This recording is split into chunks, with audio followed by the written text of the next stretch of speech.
Hello everyone, very good morning to all of you. आप सभी का सुमन क्लासेस में स्वागत है। आज की क्लास में आपका हार्दिक धन्यवाद और इसी के साथ एक निवेदन कि आप जब भी वीडियो को देखें आप इसे सब्सक्राइब करना ना भूलें, इसे शेयर कीजिए, लाइक कीजिए और अधिक से अधिक इसको और छात्रों तक बताएं जिससे इसका लाभ सभी छात्रों को मिल सके।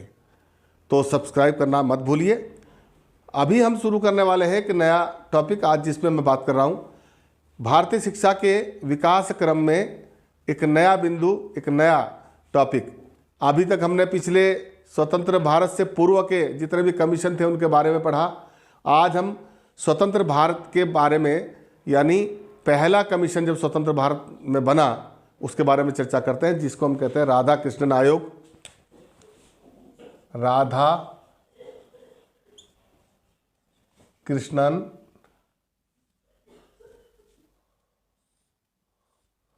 आयोग 1948-49।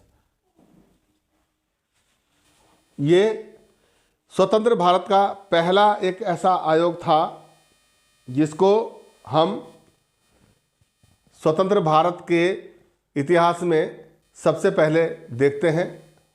इसी का दूसरा नाम विश्वविद्यालय शिक्षा आयोग भी था। विश्वविद्यालय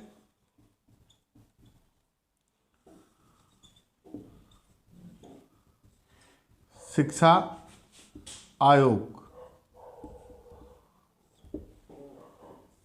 ये दोनों एक ही चीज है। राधा कृष्णन आयोग इसको इसलिए कहते हैं कि स्वतंत्र भारत में जब हिंदुस्तान आज़ाद हुआ और ये आवश्यकता महसूस हुई कि भारत के अंदर, स्वतंत्र भारत में हमें शिक्षा को अपने ढंग से चलाना है, सभी भारतीयों को शिक्षित करना है, तो इस बात की आवश्यकता महसूस हुई और भारत सरकार ने उस समय जो डॉक्टर सर्वपल्ली राधाकृष्णन, इनका नाम आपने सुना होगा, डॉक्टर सर्वपल्ली राधाकृष्णन की अध्यक्षता में एक कमेटी बनाई, एक कमीशन बनाया गया। उन्हीं के नाम पर इसको राधा कृष्णन आयोग कहते हैं। और 14 नवंबर इसकी जो नियुक्ति की गई थी वो 14 नवंबर 1948 में की गई थी। इसकी नियुक्ति की गई और इसके जो अध्यक्ष थे वो थे डॉक्टर सर्वपल्ली राधाकृष्णन। उन्हीं के नाम पे इसे राधा कृष्णन आयोग कहते हैं। और क्योंकि ये जो आयोग था, ये कमीशन जो था, विश्वविद्यालयी शिक्षा से संबंधित था, यानी यूनिवर्सिटी लेवल की जो एजुकेशन है, हायर एजुकेशन है, उससे संबंधित था, इसलिए इसे विश्वविद्यालय शिक्षा आयोग का नाम भी दिया गया। और इसको ये कहा गया कि भारत में उच्च शिक्षा के क्षेत्र में हम क्या क्या कर सकते हैं, यानी वर्तमान परिस्थितियां क्या हैं और भविष्य में हम क्या सुधार कर सकते हैं। उन सब पर आयोग को अपनी एक रिपोर्ट देनी थी और सुझाव देने थे सरकार को कि हम उच्च शिक्षा के क्षेत्र में क्या क्या कर सकते हैं।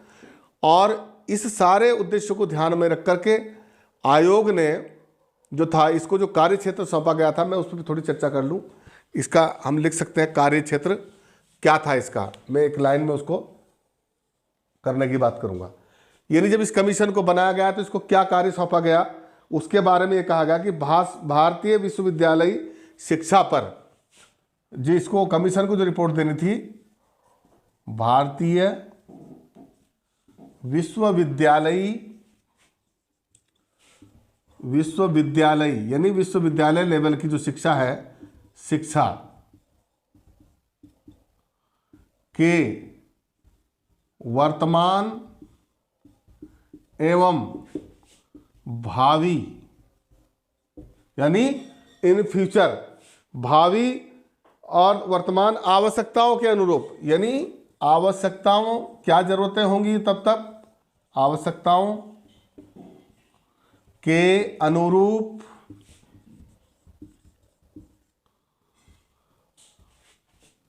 सुधार हेतु सुझाव देना, ये इस आयोग को कार्य सौंपा गया। और इस कमीशन को ये संभावनाएं तलाशनी थी कि उच्च शिक्षा के क्षेत्र में जो भारत में विश्वविद्यालय काम कर रहे हैं उनमें कहाँ कहाँ क्या क्या कमियां हैं, उनमें कैसे सुधार किया जा सकता है और भविष्य में जो हमारी जनरेशन है उसको उच्च शिक्षा से ज़्यादा हम कैसे जोड़ सकें, उसकी क्या क्या ज़रूरत है उसके लिए हमें पड़ेंगी, उन सब के संबंध में सुझाव देने थे।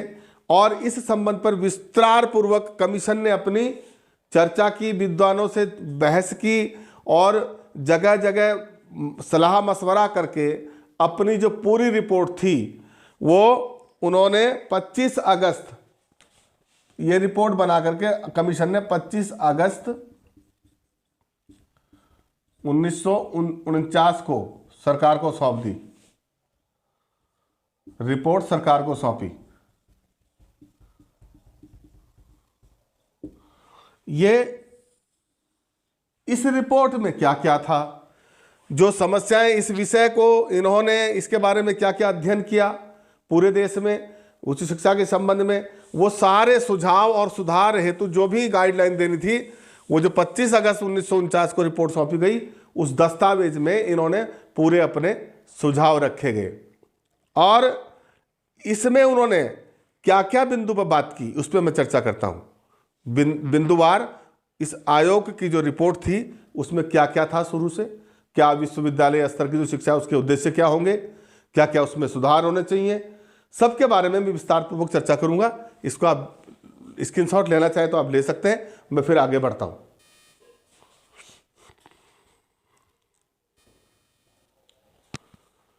तो ये स्क्रीनशॉट आपने लिया होगा, मैं आगे बढ़ता हूं।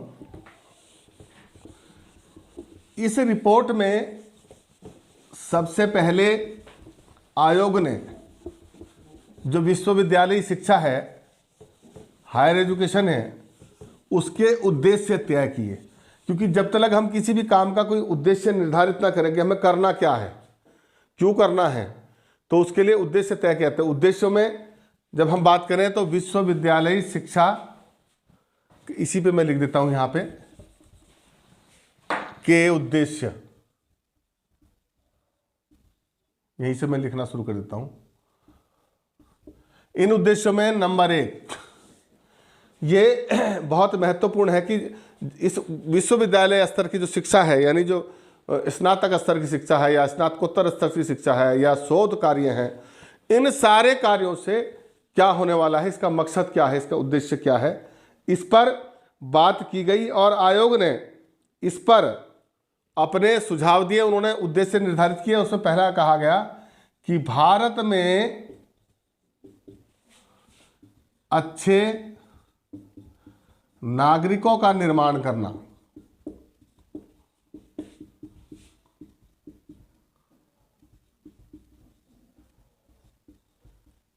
जो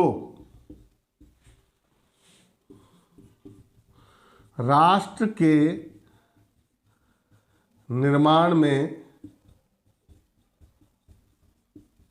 सहयोगी हों। यानी भारत को एक अच्छा राष्ट्र बनाने के लिए हमें सबसे पहले भारत में अच्छे नागरिकों को तैयार करना पड़ेगा, और वो उच्च शिक्षा के द्वारा होंगे। जब अच्छी शिक्षा मिलेगी, ये इसका एक पहला उद्देश्य विश्वविद्यालय शिक्षा के उद्देश्यों में शामिल किया गया। और दूसरा इसमें एक उद्देश्य और शामिल किया गया, छात्रों में शिक्षा के द्वारा प्रजातांत्रिक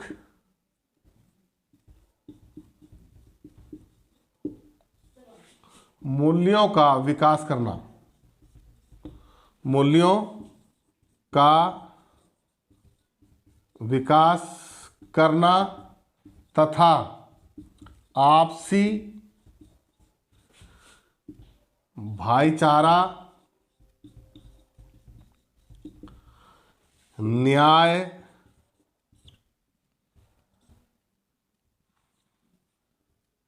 आदि के वास्तविक अर्थ से परिचित कराना, अर्थ से परिचित कराना। यहाँ पर इसका मतलब यह है कि शिक्षा के द्वारा पूरे देश में जो हमारा, क्योंकि लोकतांत्रिक देश हो गया था, हमारा अपना संविधान बन गया, प्रजातांत्रिक प्रणाली लागू हो गई, तो उस प्रजातांत्रिक मूल्य क्या है हमारे, उनको शिक्षा के द्वारा छात्रों को बताना और छात्रों में आपसी भाईचारा भाईचारा से मतलब यहाँ पर यह है कि हमारा देश एक धर्मनिरपेक्ष राष्ट्र है भारत, और यहाँ विभिन्न जातियों और धर्मों के लोग रहते हैं, आपस में सब मिलजुल कर रहे हैं, इसकी प्रेम भावना का विकास करना और उनको सबके साथ न्याय कैसे हो सके उसके वास्तविक अर्थ से परिचित कराना इस शिक्षा का उद्देश्य तय किया गया। दूसरा, इसका अगले एक और बात इसमें कही गई, राष्ट्रीय एवं अंतर्राष्ट्रीय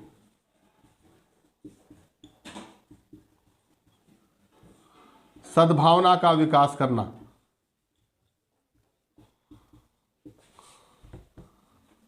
ये हम प्रत्येक नागरिक को इस तरह से तैयार करें शिक्षा द्वारा, ये शिक्षा का उद्देश्य तय किया गया कि देश के अंदर जितने भी नागरिक हों अपने राष्ट्रीय और अंतर्राष्ट्रीय संबंधों के बारे में जाने, और चाहे कोई भी व्यक्ति हो, चाहे वो राष्ट्र का व्यक्ति हो चाहे वो अंतर्राष्ट्रीय स्तर का व्यक्ति हो, आपसी सद्भावना एक दूसरे के प्रति हमारी बनी रहे, और इसी प्रकार हम अपने देश का विकास कर सकते हैं। तो ये शिक्षा के उद्देश्यों में शामिल किया गया, ये इसका उद्देश्य था। और एक उद्देश्य इन्होंने और इसमें बात कही गई कि छात्रों में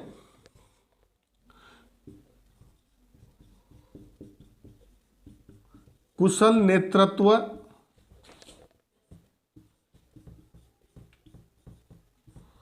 का विकास करना, क्योंकि भारत एक जो है लोकतांत्रिक गणराज्य है, और इस लोकतांत्रिक राज्य में देश में हमें न्यायिक और चुनावी प्रक्रिया से गुजरना पड़ता है।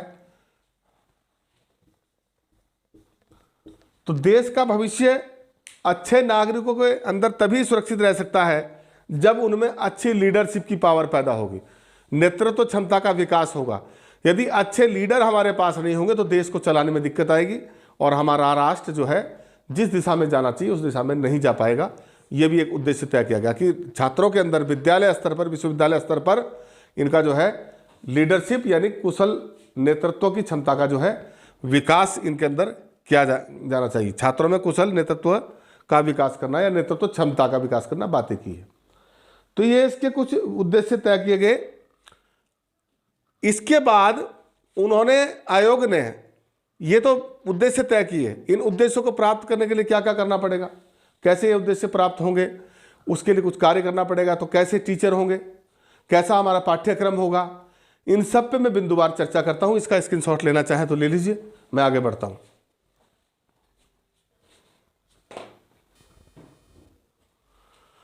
तो मैं आगे बढ़ता हूं, ये आपने स्क्रीनशॉट ले लिया होगा।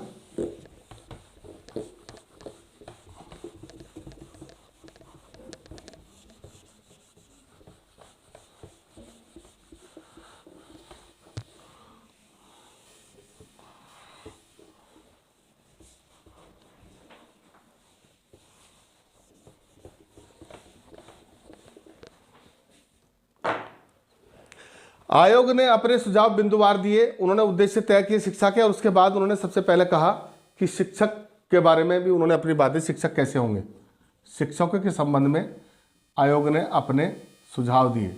शिक्षक यानी जो टीचर विश्वविद्यालय स्तर पर होगा या वहाँ जो प्रोफेसर होगा वो किस तरह का होगा। उन्होंने ये कहा कि विश्वविद्यालय और महाविद्यालय में जो है यानी विश्वविद्यालय में, लिख देता हूं, विश्वविद्यालय और महाविद्यालयों में शिक्षकों की नियुक्ति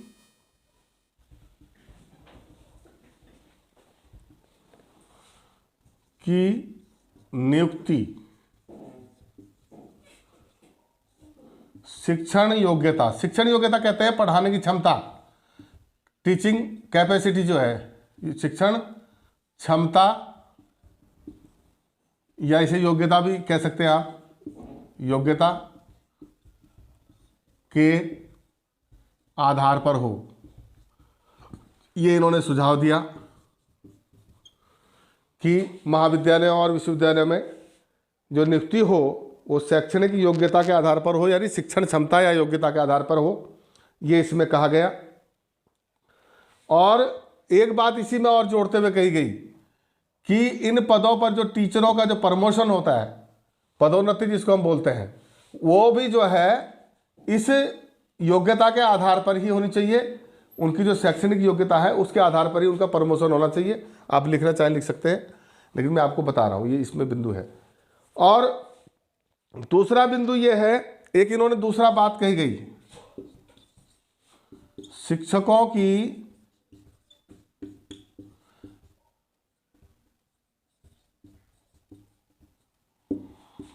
सेवा अवधि 60 वर्ष हो, 60 वर्ष तक शिक्षण कार्य कर सकते हैं, अवधि 60 वर्ष हो, ये भी इसमें सुझाव दिया गया। ये बहुत जरूरी है। तीसरी एक बात जोड़ी गई, शिक्षकों को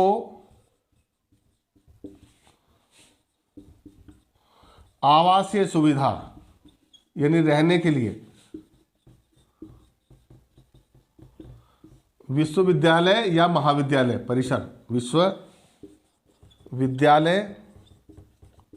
या महाविद्यालय एक ही बात है, परिसर में ही हो, परिसर में दी जाए, ताकि उनको इधर उधर दूर से ना आना पड़े। वो वहीं पर रहें, चाहे वो यूनिवर्सिटी लेवल पर रहें या कॉलेज में रहें, कॉलेज में वहाँ पे आवासीय सुविधा होनी चाहिए टीचरों के लिए, जिससे वो ज़्यादा समय दे सकें वहाँ अपने अध्ययन और अध्यापन में। ये भी इसमें एक सुझाव दिया गया। और इन्होंने शिक्षकों को 4 श्रेणी में बांटने का सुझाव दिया। इन्होंने कहा शिक्षकों को 4 श्रेणी में विभाजित करें।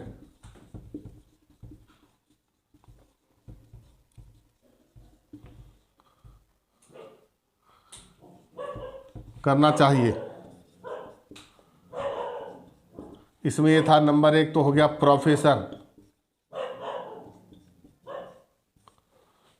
दूसरा इन्होंने कहा रीडर, ये भी इन्होंने कहा कि एक इनकी जो है कैटेगरी हो जानी चाहिए। और तीसरा इन्होंने कहा लेक्चरर, जिसको प्रवक्ता बोलते हैं,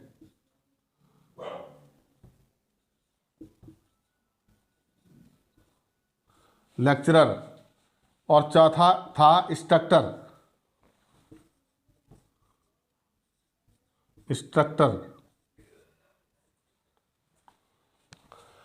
ये अलग अलग जिम्मेदारियां, जैसे आपने देखा विश्वविद्यालयों में असिस्टेंट प्रोफेसर, एसोसिएट प्रोफेसर और प्रोफेसर, कई बार विभाग अध्यक्ष, ये सारे अलग अलग समय पे इनके नाम बदलते रहे हैं। लेकिन उस समय जो होते थे, उन्होंने कहा एक रीडर होगा विभाग में, विभाग अध्यक्ष भी इसको बोलते हैं, जो पूरे उस काम को देखेगा, प्रोफेसर होते हैं। फिर उनसे छोटे लेक्चरर जो प्रवक्ता होते हैं, प्रवक्ता का काम करेंगे, और इंस्ट्रक्टर भी होंगे। तो ये सारी इन्होंने एक कैटेगरीज बनाई। तो ये तो था शिक्षक के संबंध में उन्होंने क्या क्या कहा आयोग ने। इसका आप स्क्रीनशॉट लें। दूसरे बिंदु में मैं चलता हूं।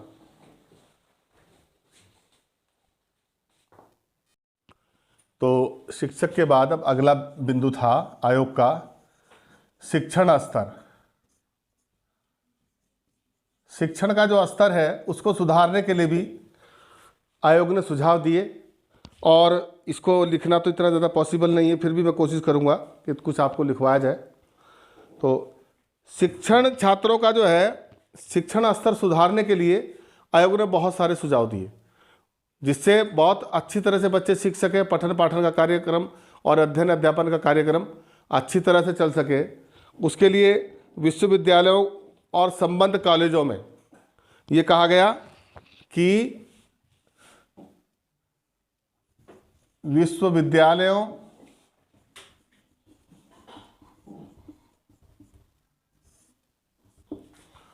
एवं संबद्ध कॉलेजों में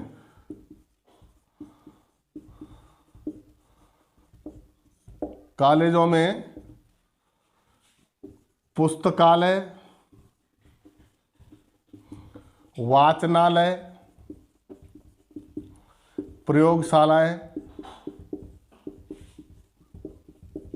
ये पर्याप्त मात्रा में हो।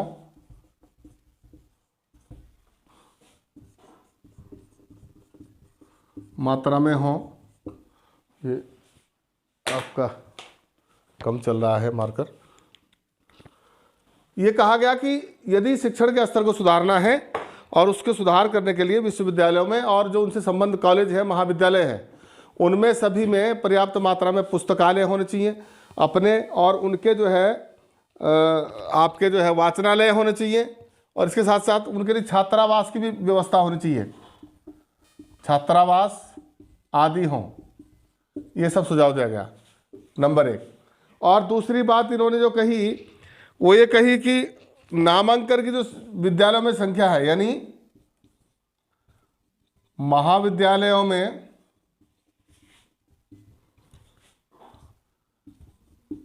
नामांकन संख्या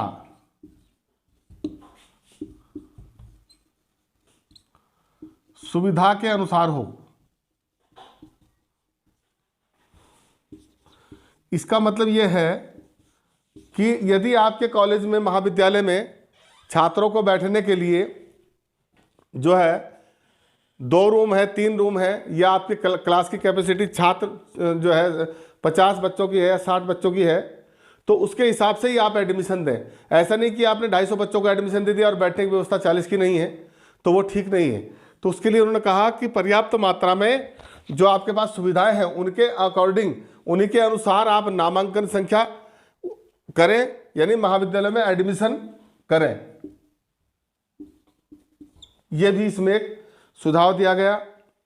दूसरी बात इन्होंने कही कि विश्वविद्यालय में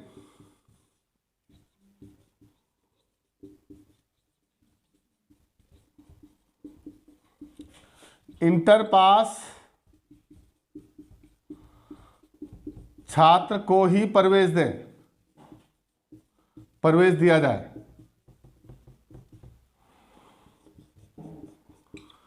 ये इन्होंने कहा, इससे अधिक भीड़ नहीं होगी, क्योंकि पहले आपके माध्यमिक और अन्य शिक्षा बोर्ड नहीं थे, तो विश्वविद्यालय जो है माध्यमिक शिक्षा का काम भी देखते थे, जिससे वहाँ अनावश्यक काम का जो है बोझ बना रहता था।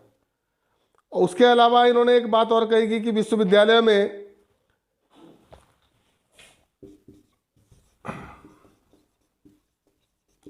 विश्वविद्यालयों एवं कॉलेजों में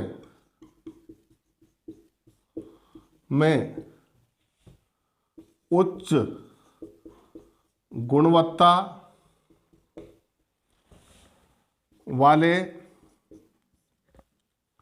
शोध कार्यों को, यानी प्रोत्साहित किया जाए।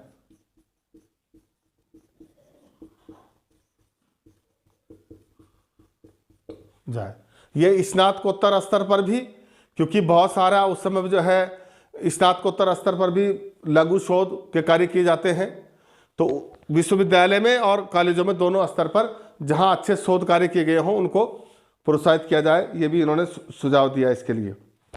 एक इन्होंने और बात कही कि पीएचडी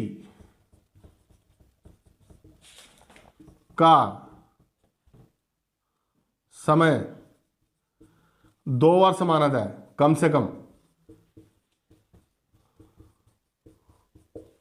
शोध कार्य के लिए कम से कम पीएचडी की जो डिग्री है उसको कम से कम 2 वर्ष का समय माना जाए। और इसमें एक बात और कही कि मौखिक परीक्षा भी इसमें अनिवार्य की जाए। मौखिक परीक्षा, वाइवा जिसको बोलते हैं, मौखिक परीक्षा अनिवार्य की जाए। ये भी इन्होंने इसके बारे में सुझाव दिए। तो इसका स्क्रीनशॉट लेना चाहें तो ले लें, मैं फिर आगे बढ़ता हूं, इसको मिटा रहा हूं।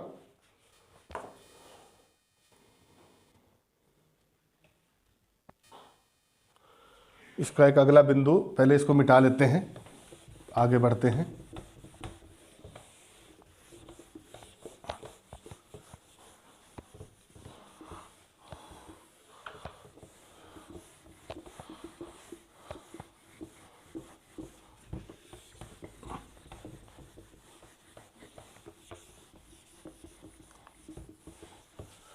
इसमें एक बिंदु पर इन्होंने एक सुझाव और दिया कि विश्वविद्यालय और कॉलेजों में शिक्षण सत्र, यानी पूरा वर्ष जो शिक्षण सत्र है शिक्षण सत्र 180 कार्य दिवस का माना जाए।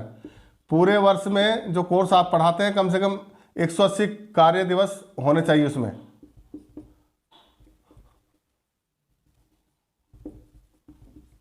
शिक्षण सत्र में 180 कार्य दिवस हों, ये बहुत जरूरी है।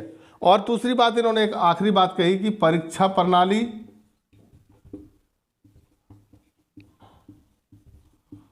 एवं मूल्यांकन प्रक्रिया में सुधार हो। इससे क्या होगा कि जो शिक्षण का स्तर है वो सुधरेगा। ये इन्होंने शिक्षण स्तर के बारे में बात कही, तो ये इस पे चर्चा थी। इसके बाद अगला एक और बिंदु था जिस पे मैं बात करने वाला हूँ, इसको आप नोट करना चाहें नोट कर लें, फिर मैं अगले बिंदु बढ़ूंगा। अगला बिंदु है पाठ्यक्रम का, उस पर मैं बात करता हूँ। अगला बिंदु इसका है पाठ्यक्रम का। ये मार्कर थोड़ा आपको शायद नहीं दिख रहा होगा सही। पाठ्यक्रम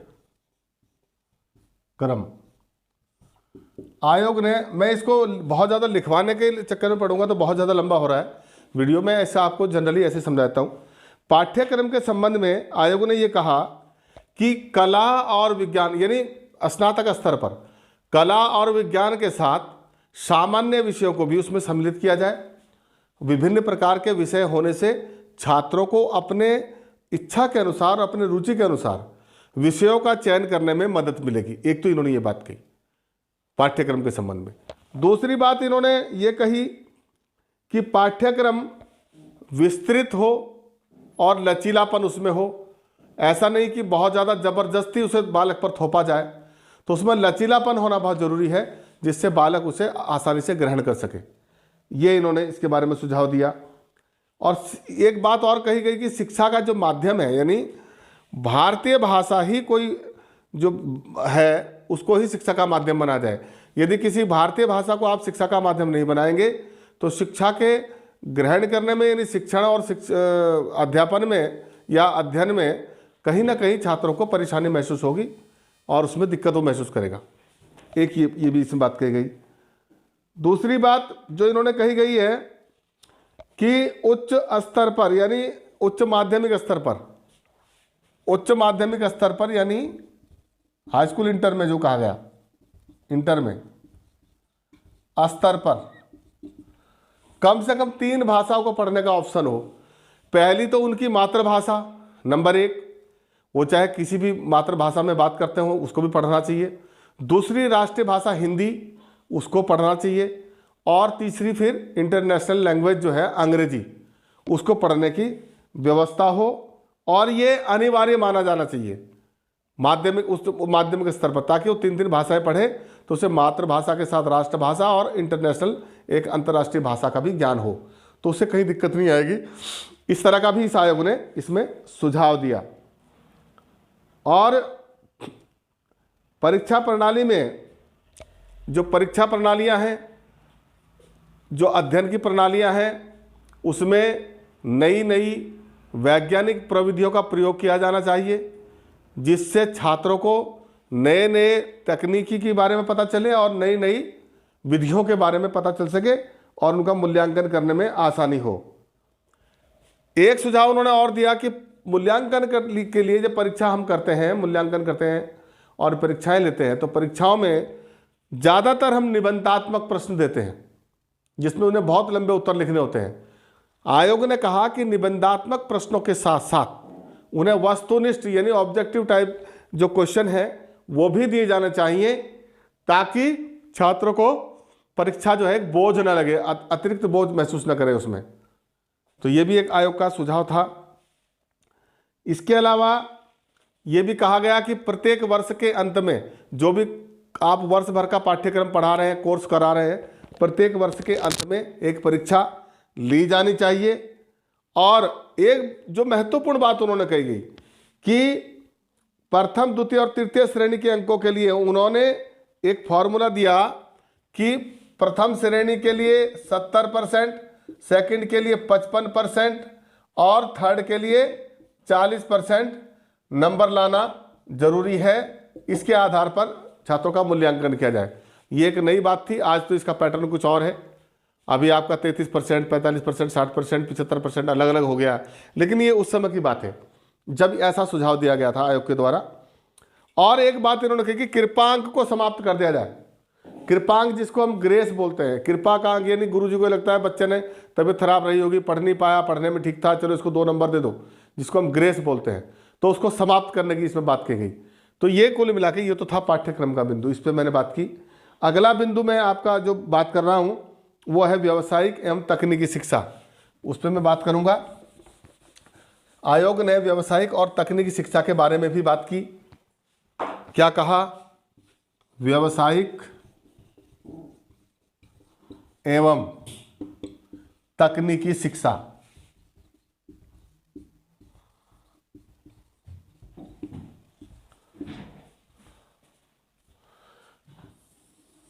इसके बारे में आयोग ने सुझाव दिए। आयोग ने कहा कि व्यावसायिक शिक्षा वह प्रक्रिया है जो पुरुष एवं स्त्रियों को व्यावसायिक भावनाओं के साथ परिश्रम एवं पूर्ण उत्तरदायी सेवा के लिए तैयार करता है। यानी स्त्री पुरुष दोनों को व्यावसायिक शिक्षा जो है एक जिम्मेदारी निभाने के लिए तैयार करते हैं और ऐसा परिश्रम और श्रम करने के लिए तैयार करते हैं जिसमें जो है उत्तरदायित्व हो, जिम्मेदारी हो। और इस व्यावसायिक शिक्षा के द्वारा लोगों को आत्मनिर्भर भी बनाया जाता है, ऐसा आयोग ने कहा। लेकिन ये इसके संबंध में महत्व को जताते हुए क्या कहा गया? इसमें कहा गया कि कृषि, इन्होंने कुछ विषय सुझाए आयोग ने कि क्या क्या हम कर सकते हैं उच्च शिक्षा के क्षेत्र में। तो सबसे पहले उन्होंने कृषि पे बात की, कृषि के संबंध में बात की।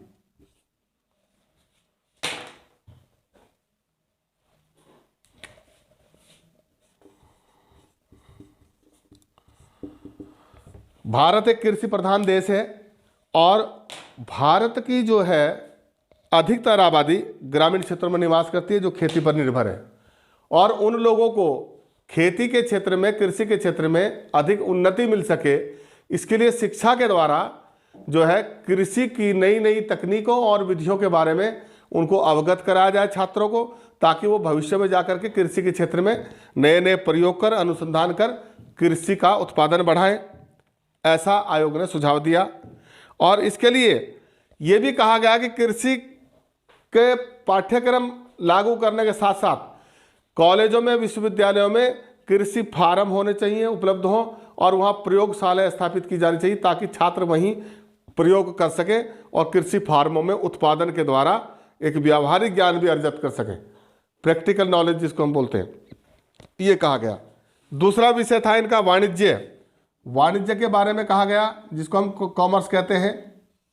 वाणिज्य के संबंध में कहा गया कि स्नातक स्तर पर वाणिज्य विषय को भी सम्मिलित किया जाए, ताकि इस क्षेत्र में जिनकी रुचि है, जिन छात्रों को वाणिज्य में रुचि है, वो इसमें विशिष्टता प्राप्त करें।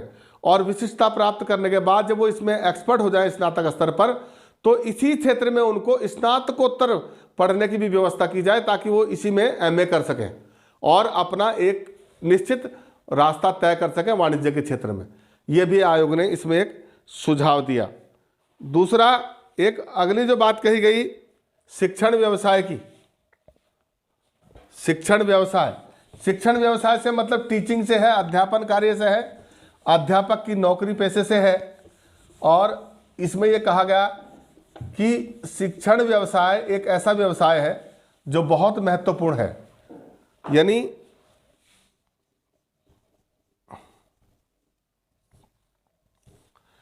अच्छे शिक्षक तैयार करने के लिए जरूरी की है कि हमारे पास जो है अच्छे शिक्षण प्रशिक्षण संस्थान हो, उनकी व्यवस्था हो, ताकि हम शिक्षण के क्षेत्र में अच्छा कार्य कर सकें।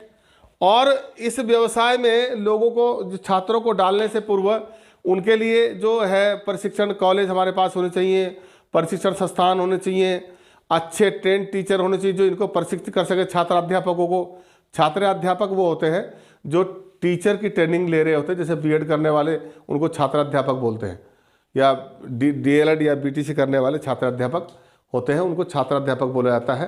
तो उनको जो ट्रेनिंग देने वाले हैं वो भी अपने फील्ड के विशेषज्ञ होने चाहिए और उसके लिए हमारे पास पर्याप्त संसाधन हो इनको ट्रेनिंग देने के लिए। और ये भी कहा गया कि इसमें टीचिंग के लिए जिस छात्र के बीएड में अच्छे अंक हों, अच्छे अंक, उन्हीं को एमएड में प्रवेश दिया जाए, अन्यथा नहीं दिया जाए। नहीं तो आपके शिक्षण व्यवसाय में जुड़ने वाले लोगों की जो है शिक्षण क्षमता हल्की रह जाएगी, उसमें गुणवत्ता नहीं आ पाएगी और वहाँ सभी लोगों की भीड़ इकट्ठी हो जाएगी, चाहे वह योग्य हो या ना हो। तो ये भी इसमें एक बाउंड्री कहा गया। तो ये शिक्षण व्यवसाय की बात थी। कानून के बारे में बात कही गई। देश में कानून व्यवस्था है, हमारा संविधान कानून से चलता है और कानूनी जानकारियों के लिए, कानून के क्षेत्र में काम करने के लिए हमें कानूनी सलाहकारों की ज़रूरत पड़ती है, वकीलों की ज़रूरत पड़ती है। तो देश के नागरिकों को अच्छी कानूनी सलाह मिल सके, अच्छी जानकारी मिल सके कानून की, इसके लिए शिक्षा के माध्यम से कानूनी शिक्षा का प्रसार किया जाए, ये कहा गया। और इसमें यह भी कहा गया कि विधि का जो पाठ्यक्रम है, यानी लॉ जिसको हम बोलते हैं LLB, ये 3 वर्ष का पाठ्यक्रम होना चाहिए। विधि का पाठ्यक्रम जो है 3 वर्षीय होना चाहिए।